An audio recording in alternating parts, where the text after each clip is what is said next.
Hey guys, welcome back to the Zilinski life. So if you're new here, we're Val and Cody. We are documenting our journey towards debt freedom and ultimately financial independence. And today we wanted to talk about, we want to do another First Budget Friday video. Today specifically about creating a debt payoff plan.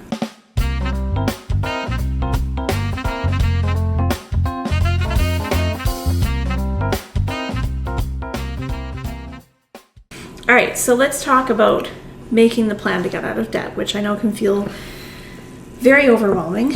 I mean, I have so many debts. I got my credit card and my other credit card and my car and my truck and my boat and my other credit card and my personal loan. Not my actually. Personal line of credit. Not actually. We're just... Not for real, just spitballing types of debt. Although I have worked with several people that had, I think, more debt items in their budget than I had like food items on a monthly grocery list. Yeah. So the number one first step that you want to do is actually list out all of your debts. I call this a debt confession. Mm-hmm. And it's really intimidating to do. How can you pay off all your debts if you don't know what they all are? Yeah, it can be really intimidating if you've never done one before, but you're going to list out everything. And this includes if you're in your overdraft, you own a credit card, personal loans, your car loans, student loan debt, your mortgage, money you might owe to friends and family, like everything. Yeah. You need to know how much you owe, what your minimum monthly payment is, and how much interest you're paying. Mm-hmm. Those are the three things you need to know for all of your debts. Yes. Which can be a daunting task to figure out, because if you're like me, I have no idea where I would find that stuff or how to go about figuring it out. Yeah. So an example might be you might have a credit card with a balance of $800. Maybe your minimum monthly payment is $15 and you're paying 19.99% interest. You might have a student loan. Which, by the way, is a common credit card interest rate. Yes. They rake you through the coals with interest on your credit card. And then let's say you've got a student loan of $4,750. We'll say your minimum payment's $137 and you're paying a 5% interest rate. And let's say you've got a car loan for $13,800. You're paying $188 a month and your interest rate is 4.8%. So your total debt would be $19,350 and you'd be paying minimum $340 a month. That's just the example we're going to use throughout this video. And by the way, a note about credit card debt. If you pay the minimum, whatever it says the minimum is on your credit card debt, that's basically just paying off the interest. Yeah. And like a dollar or two towards the principal. Like it's basically nothing. That's why if you like actually look at it, it'll say paying the minimum, it'll take you like 807 months to be out of debt. Now, there's two different ways to make a debt payment plan. You can either do a debt snowball, which is where you start with your smallest balance first and you work your way up to the largest, or you can do a debt avalanche, in which you would organize your debt by your highest interest rate down to your lowest. Our preferred method is the snowball method. Yeah, so I think kind of the main pro to the debt snowball is that you're looking at the amounts, so you're paying off the smallest amount first, and then you can take what you were paying as the minimum from that and snowball it to the next one and so on and so forth. But it's really nice psychologically because it lets you accumulate, especially if you have like a lot of different debts, it lets you start to accumulate wins pretty quickly and build momentum. Like in this scenario, our lowest interest item is the car loan, which would be $13,800. It would take you a lot longer to pay that off versus the $800 credit card. And once you get that credit card paid off, you feel that immediate gratification of like, oh my God, I did it, and now I can move on to the next thing. So typically, I think most people go with the snowball method. It just feels better doing it that way. Yeah, it's one of those things that like mathematically, the avalanche makes more sense because you're paying off the interest faster and you're paying less interest overall. But the perfect plan never used doesn't work. And if your highest interest rate item is also your biggest debt, it's going to take you a very, very long time to get anything paid off. Yeah. So after you have everything listed out and you've gone through the terrifying process of looking at how much total debt you have, you then want to look at your budget and see how much money you have left over at the end of the month. Now, when we say this, we want to make sure that you're still budgeting for your necessities, but also some of your wants and your sinking funds as well. Like you should have money in savings for an emergency. You should have money saved up for, your regular expenses like your license renewal, vehicle maintenance, clothing, stuff like that. We don't want you to go bare bones, because then you wind up, it's like Cody said, the perfect plan never used doesn't work. If you're leaving yourself so skimped out and taking literally every extra penny you have and throwing it at debt, you may very well likely wind up with an emergency causing you to go back into debt. Yeah, because you can, especially if you're a homeowner versus a renter, where you have to worry about like home maintenance and stuff like that. Because if you have a problem, you can put it off for a couple weeks, a couple months. It's not that big a deal. But if you put it off too long, $1,000 fix could turn into multiple tens of thousands of dollars. And that doesn't help anybody. So you definitely want to make sure that you're realistic with your plan and leaving room for life.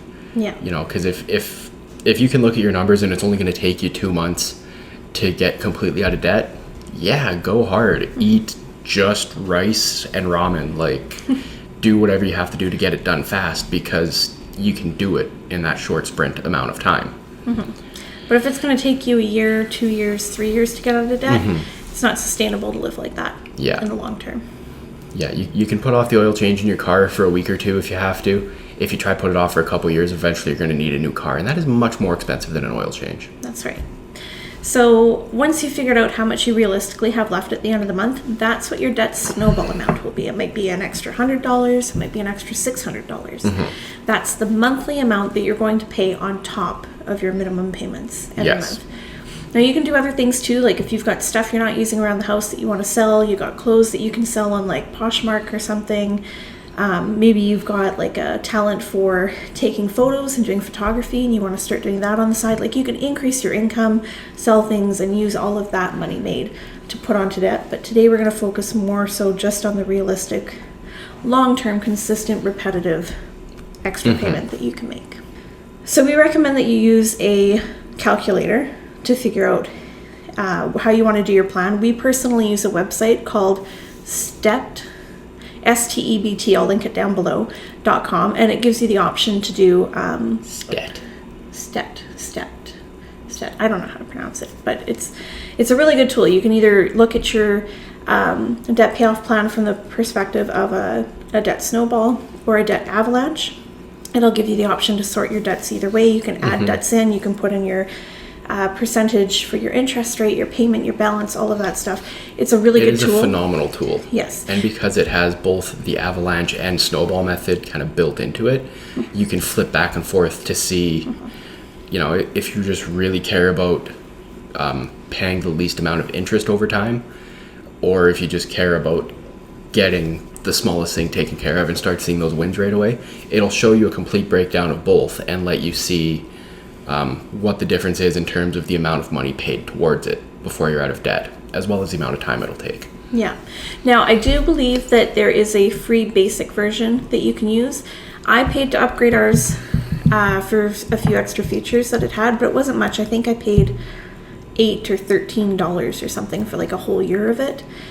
Don't quote me on that, but I will link it down below. I know for sure that there's a free version of it that you can use. I think that's a great way to start. So I would recommend checking that out.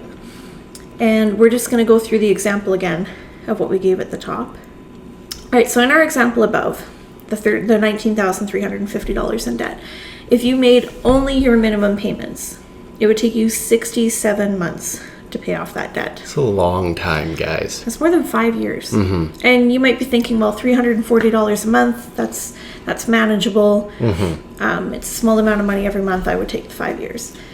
And if you're okay with that, I mean, to each their own. Yeah, that could be your debt payoff plan, is to just pay off the minimums, and when they're gone, they're gone.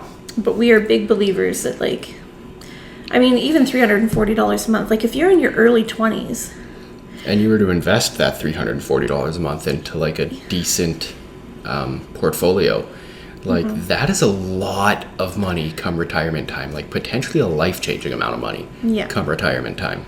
Yeah, exactly. So let's say that in this scenario you could find another $300 to put towards your debt. So you'd be making a total of, $640 a month towards debts. Your debt would then be paid off in 33 months. So just over 2.5 years. you'd save almost $1,800 in interest alone, and you'd be out of debt in half the time than if you had just made your minimum payments. Which, when you pay interest, it doesn't go towards your debt amount. It goes towards the financier for lending you the money initially. It's basically just your payment on buying the money that they lent you. So if you can pay them less, great. That means overall it's more money for you. Yeah. And I know $640 going from $340 to $640 might sound like a big jump. And again, this is different for everyone. Yeah, do it based on your budget with whatever you're comfortable paying extra. Yeah, I mean, we've seen people who make debt snowball payments of $1,000+ a month, and we've seen people who can do only an extra $50 a month. The point is every little bit helps. There's other ways that you can go about getting out of debt as well. Like, you can always call your creditors and try to negotiate a lower interest rate. You can, what I would recommend not doing though is like, don't do a credit card balance transfer to another credit card. Don't try to trade in your car for another car unless you can actually legitimately get what you owe on that car. Like, if you can sell your car for what it's worth and take a smaller loan, that might be worth it. But just don't get caught up in the trying to outsmart your debt, because more often than not you won't. Because it can be really tempting to say, you know, if I trade in this car and a new car, I get a lower interest rate and a lower monthly payment because whatever financial stuff the wizards in the back do. Yeah, you're paying slightly less every month, but your total debt load increases dramatically. Yeah. And that's actually exactly what happened to us. When we first got together, she had her car, I had my truck, and we found that we only ever used one vehicle at a time. When I was away for work, my truck sat in the parking lot and she drove her car. When I was home from work, her car sat in the parking lot and we drove my truck everywhere. So we figured, we'll just get one vehicle. It'll streamline our monthly expenses. It'll be great. And it did. Our total vehicle payments went down by like $1,000 a month, roughly, after doing all the trade-in and stuff we did. Well, but that was, you know, saving on gas and insurance and stuff too. The total car-related expenses went down by about $1,000 a month. Yeah. But our debt load went up by like $40,000 a month. Yeah. Not our smartest move, but at the time... No. At the time, it made sense and we could afford it and it seemed like a good idea, and we got a shiny new truck, and guys, it was a nice truck. It was also repoed 2 years afterwards. Yeah. This was a long time ago. Long time ago. It still hurts though. Yeah, it still hurts. But we tell you that because we want to share and be transparent. You know, like, we're still on our debt-free journey. We've made mistakes along the way. We've been enjoying sharing it on this channel with everybody. And hopefully offering... what we're getting at is we're not the... modern day billionaire who got there on the backs of their rich parents saying, well, you just gotta bootstrap it and work hard. We're saying there's mines in that field. Don't walk over there. We know, we've been there. Yeah, exactly. So that's about it for creating the debt-free plan. So just as a quick summary recap, do your debt confession. If you want to, you know, confess it to somebody, like the whole internet, like we have. If you want to be like us and just tell the internet, cool. And if you do that, let us know and we'll check it out too, because like we want to cheer you guys on. Yeah.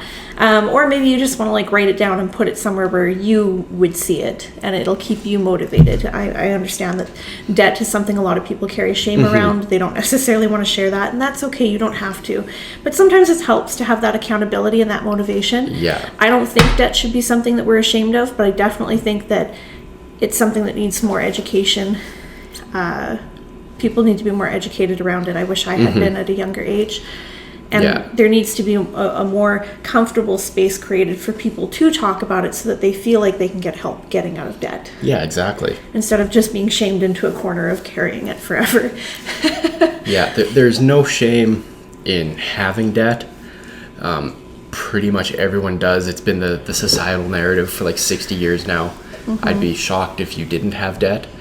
But I think there is a degree of shame in continuing to be willfully blind about it and not taking the responsibility to fix your situation.